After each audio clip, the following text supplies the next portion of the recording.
What is up, guys? We're back. We're back.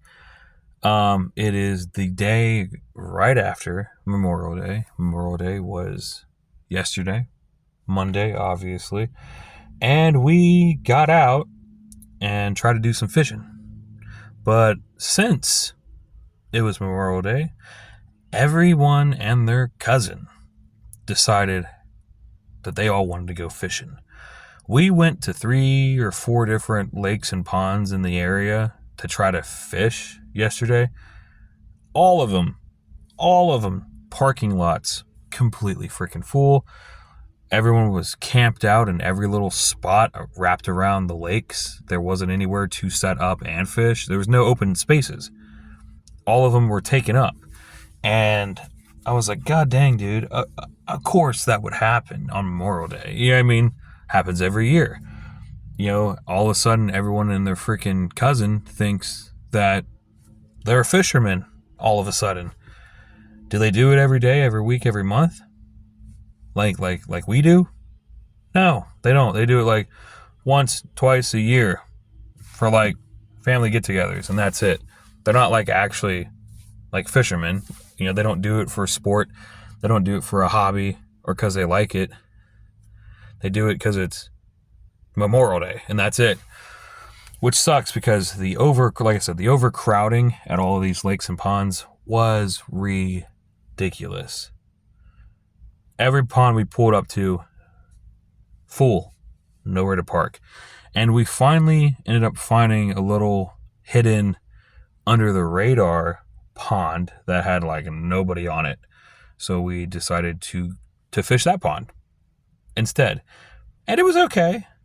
It worked out so-and-so. It wasn't terrible, wasn't bad. We did catch stuff, so that's better than nothing, I would say. But really unusual series of events unfolded yesterday during our little fishing excursion. So I would like to take a moment of silence to pay my respects to my dearly departed Hank Parker rod, who tragically met its end yesterday at the tail end of a bass that had no right breaking my rod. That bass was probably not even, I guarantee you, not even a pound and a half. Like, I had caught way bigger bass and catfish on that rod. Here's the thing. Here's what I think happened. First off, my Lew's Hank Parker rod is a graphite rod. It's not fiberglass. I'm not really a fan of fiberglass rods anymore, unless I'm literally just using them to catch big, heavy fish, like catfish, carp, stuff like that. If I'm just out there sporting or hobbying for bass and stuff like that, I want a graphite rod, because graphite rods, as far as sensitivity and bite detection goes, are far superior than a fiberglass rod. Because here's the thing, like I said, graphite, totally different behavior and characteristics versus a fiberglass rod. Graphite is so sensitive that when you're out there, you can feel every little twist, pull, tug, bite, every little tiny thing that's on the end of that line.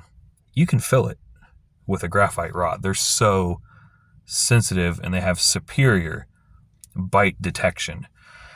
And I think you lose way less fish with a graphite rod as to a fiberglass. I think your hookup ratio is way greater with a graphite rod. But the only downfall of a graphite rod is its strength. It obviously, a graphite rod is nowhere near probably as strong as a fiberglass rod. But that's by design. You know what I mean? If they made a graphite rod as thick and as strong as a fiberglass, it would probably weigh the same as the fiberglass, and that would defeat the whole purpose. That would defeat the whole purpose of the graphite rod. They're designed to be lighter, more sensitive, nimble, you know what I mean, than their fiberglass counterpart. That's not, you know what I mean, it's not the point. Graphite rods were not built, you know, really for strength. You know what I mean? They were built for sensitivity. But yeah, as far as hookup ratio, bite detection, graphite is superior to fiberglass. But if I want to go catch something big, heavy, bulky type catfish, big old carp, stuff like that, then I'm gonna opt for the fiberglass strictly for the added strength. You know what I'm saying? But if I'm out there just sporting, hobbying for bass, graphite all the way, all day, every day, graphite. You know what I mean? My catfish rods are fiberglass. My bass rods are graphite. But anyway, I think what happened was, you know, like I said, graphite's not as strong. So I think the repeated use of the graphite, of constantly like catching things like 2 pound, 3 pound, you know, type, you know, fish, that's a lot of stress for that rod to endure again and again and again over time. I think I just got that rod to the point to where like I weakened it, I think. And it just kind of just reached its breaking point, I think, and just said, boom, that's it. You know what I mean? Still caught the fish, even with the rod, even with the end of the rod broke off, fish stayed hooked up. So still caught the fish, even though it was not by any means a trophy fish. I'd say 1.5 pounds max. Like I said, had no right. It had no right being the fish that broke that rod. You know what I mean? But here's the thing that sucked is I had the Lew's Hank Parker rod, the one that broke, and I had it paired with a Lew's Xfinity reel. Then I had like a cheaper Shakespeare Excursion graphite rod that didn't have a reel at all. And I had went out that day before the fishing trip, and I had picked up a reel for the excursion so that I would have 2 usable, ready, you know, bass rods. But now that the Hank Parker has broken, I'm only down to 1 graphite rod, but now I have 2 reels. And so I have a second reel with nothing to put it on, essentially. You know what I mean? So now I'm like, damn, what do? Do I buy another rod? More than likely. So I've been thinking about something though. All of my bass rods that I've been using have just been mediums. Not medium lights, not medium heavies, not heavies, just normal mediums. Okay. They're spinning rods. I do not use bait casters. I don't use bait casters, okay? Everything I use is spinning. So you got these 7-foot, you know, graphite medium rods, okay? And I'm thinking, well, what if I made the next rod? What if I went up to like a medium heavy? Just a little bit more strength, a little bit more power there. You know what I mean? Because I was thinking about something. I was like, you know what? All of these spinning guys on their bass rods, they're all pretty much mediums. But the equivalent of that, you know, all these guys that have bait casters, most of those bait casters out the gate are medium heavies. And those guys, and they're also like graphite rods most of the time, and those guys aren't really breaking rods that often because they're thicker, they're a little bit stronger. So I was like, well, what if I just did that? What if I just went medium heavy instead of another medium? and just did that and got myself a slightly stronger rod. Because I was at the store the other day and I saw Lew's has a new rod at Walmart. I think it's actually called the Xfinity rod, I think is what it is. It's like a 7-foot, medium heavy spinning rod. And it also appears to be available in a baitcaster version as well. And it was like $50 max. It was probably like 45, $50 or something like that. Not that much, honestly. I might go in that direction, possibly. Because like I said, I do still have that Shakespeare graphite rod that is a medium. So I could just keep that. It sucks because I would have preferred that Shakespeare to be the one that got broke, because it's far cheaper than the Hank Parker was, unfortunately. But that's not how events unfolded. But I think that's the decision I'm going to do. I think the next rod, we'll get the medium heavy. Also, the new reel that I was going to put on the other one was a Ozark Trail OTX.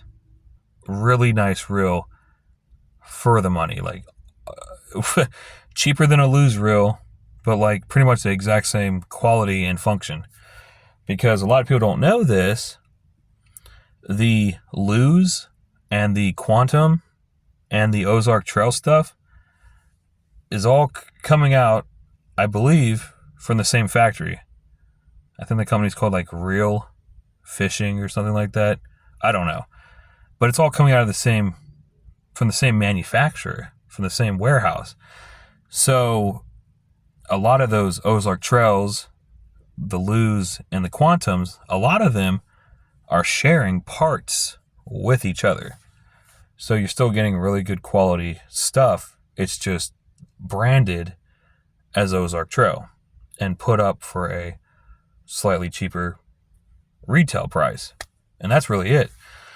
And that's what I got. I got an Ozark Trail OTX reel. It's another 3,000 size. It's what I like to stay with bass rods. And I think it's going to work out really well. I'll do a whole nother video on just the OTX reel when I get home or something like that. I think you guys would, if you're into fishing anyways, I think you'd be interested in it. We'll do like an unboxing video or, whatever. And then after we were done fishing yesterday, we were walking back to the cars, to the parking lot, and because I was fishing with my brother, and his car had a flat tire, completely flat on the rim, flat. And just weird, man. I break my rod, he gets a flat tire, all in the same day. Go to a gas station. Gas station says, we don't sell plug kits. What gas station doesn't sell tire plug kits? I think that's extremely weird. So we had to drive the car down to a Dollar General, get a plug kit, just so he can get home, just so he can get back to the house. You know what I mean? Weird day, man. Weird day. But I came out here today, the day after Memorial Day. I was going to try to do some fishing this morning. I got out here bright and early, rise and shine, out here at the lake. And there is so much freaking wind. So much wind you wouldn't believe. And it just doesn't look like a great fishing day. And it sucks because I was pumped up. I was excited. I was like, yesterday was a bit of a fluke. We only hooked up one bass and then my rod snapped. So my day was kind of cut short. So I thought I would come out the day after and get a head start on it and kind of, a restart and whatnot. And now we got all this crazy freaking wind. And we're supposed to get storms and rain today. And it's a whole freaking thing, dude. I don't know. we shall see, I guess. But that's going to do it for this video. We appreciate you, as always. I'm going to jump off here, and I will see you guys in the next video.